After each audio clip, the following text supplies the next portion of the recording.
अस्सलाम वालेकुम, आप देख रहे हैं पीए न्यूज HD और मैं हूं आपके होस्ट सादिया बतूल। शामिल करते हैं आज की अहम खबरें। लाहौर इलेक्शन कमीशन की जानिब से पंजाब असम्बली में मखसूस नशिस्तों पर मुअत्तल अरकान की बहाली के बाद ऐवान की मजमूई जमाती पोजीशन में नुमायां तब्दीली सामने आई है।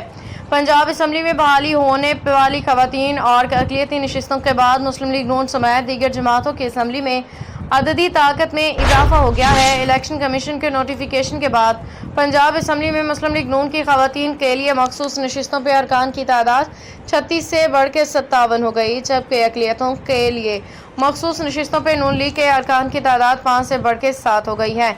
इसी तरह पाकिस्तान पीपल्स पार्टी को खवातीन की एक इजाफी नशिस्त मिलने के बाद उनकी तादाद में 3 से बढ़ के 4 हो गई।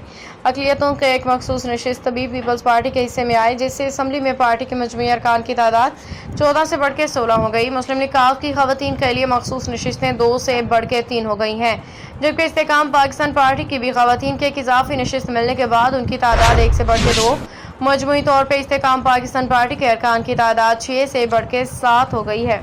न्यूज स्टूडियो से अब तक के लिए इतना ही। मजीद खबरों और अपडेट्स के लिए देखते रहिए पीए न्यूज HD।